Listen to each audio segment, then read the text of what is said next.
गेल्या काही दिवसापासून बीड जिल्ह्यामध्ये मुसळधार पावसानं थैमान घातला आहे आणि याच पावसामुळं सिंदफणा असेल, गोदावरी नसेल या नद्यांना पूर आलेला आहे आणि याच पुरामुळं अनेक गावंही बाधित झाली आहेत. पूरग्रस्त गावातील लोकांना आता सुरक्षित ठिकाणी हलवण्यात येत आहे आणि याच लोकांची आरोग्याची काळजी घेण्यासाठी प्रशासनाच्या वतीनं देखील कॅम्प लावण्यात आले आहेत आणि यासाठी आता पुन्हा एकदा खाजगी डॉक्टर देखील पुढे येत आहेत.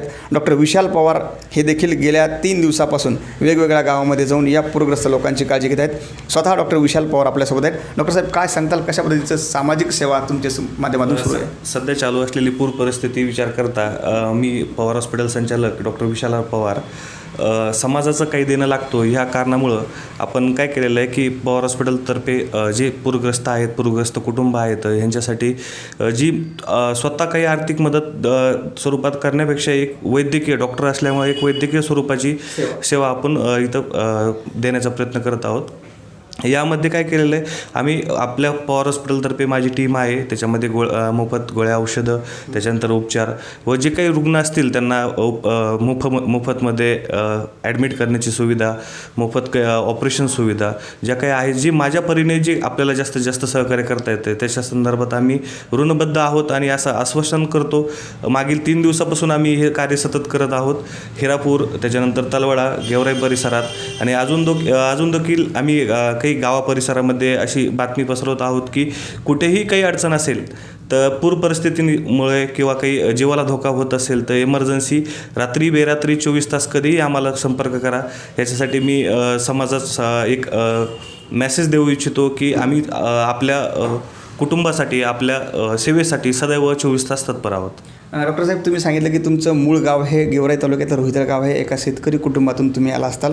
प्रचंड प्रमाणात नुकसान झालेलं आहे, मोठ्या प्रमाणात पाऊस झाला आहे, पूरग्रस्त लोकांना आता सुरक्षित ठिकाणी हलवण्यात आलं आहे. काय वाटतं हे सगळं बघून?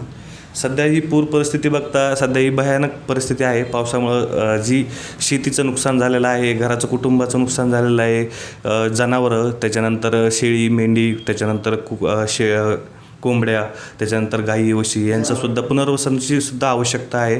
त्याचसोबत आरोग्याबाबतीत जी काही एक बाजू आहे ती आम्ही सक्षमपणे निभावण्याचा प्रयत्न करत आहोत, जेणेकरून आरोग्य धोक्यात राहणार नाही याची काळजी आम्ही सर्वतोपरी करत आहोत. प्रशासनाची मदत देखील इथं पोहोचत आहे. सगळ्या गोष्टीची आम्ही वैयक्तिक लेवलला जेवढे स्वतः सहकार्य करण्याचा प्रयत्न करता येईल तेवढा प्रयत्न आमच्या पद्धतीने चालू आहे. दुसरी गोष्ट, दुष्काळ पातळीतून पूर्णतः भरून यायला ह्या गोष्टी जी झालेली आहे, समाजाची असेल, आर्थिक, मानसिक, शारीरिक आणि कुटुंबाची जी झाली असेल, ह्याला नक्कीच थोडा वेळ लागणार आहे.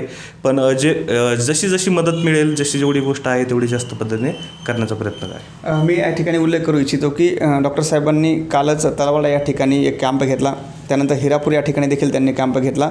डॉक्टर साहेब, काय नेमकी परिस्थिती असते ज्यावेळेस ही लोक पुरातून बाहेर येतात आणि एका वेगळ्या ठिकाणी त्यांना आणलं जातं, सुरक्षित ठिकाणी आणलं जातं, त्यांचं घर त्या ठिकाणाहून दूर असतं, घरापासून ते लोक दूर आलेले असतात? काही BP शुगरचे पेशंट आम्ही बघितले ज्यांचे मेडिसिन पाण्यामध्ये घरात राहून गेले, त्यांना त्यांचा महत्त्वाचा डोस घेणं गरजेचा असतो, तो तिथे मिळत नाही आहे.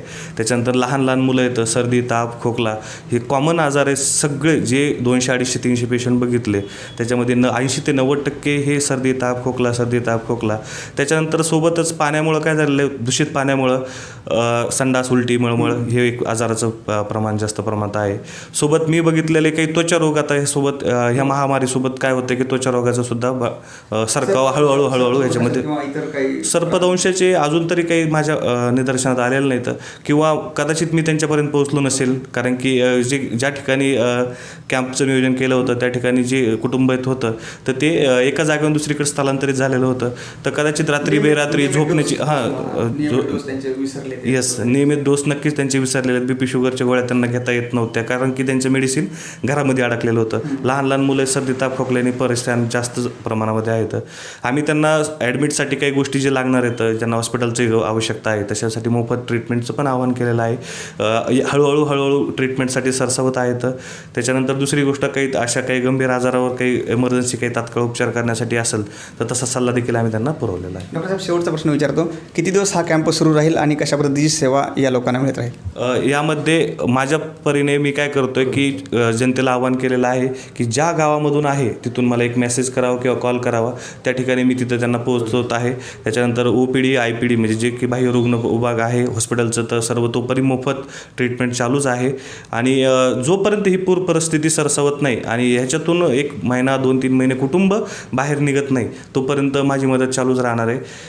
पुढील 2-3 महिन्यामध्ये पण असे काही रुग्ण ह्या गावामधले असतील किंवा ज्या दुष्काळ भागामध्ये किंवा पाण्याचा जास्त सरकाव झालेला आहे, हा ती परिस्थिती झालेली आहे, तर कुटुंबाने फक्त एक छोटासा मेसेज द्यावा की आम्ही ह्या भागातून आहोत, तर माझ्या पद्धतीने हॉस्पिटलतर्फे पूर्ण सहकार्य राहील याचं मी आवाहन करतो. तर निश्चितच वेगवेगळ्या माध्यमातून या पूरग्रस्तांना मदत होते. कवी नादो मानोरांची एक कविता आहे, मोडलेल्या माणसांची दुःख ओले झेलताना, त्या अनाथांच्या उशाला दीप लावू झोपताना, कोण तिना जात ज्यांची, कोण ताना धर्म ज्यांचा, दुःख ओले दोन अश्रू माणसांचे माणसांना.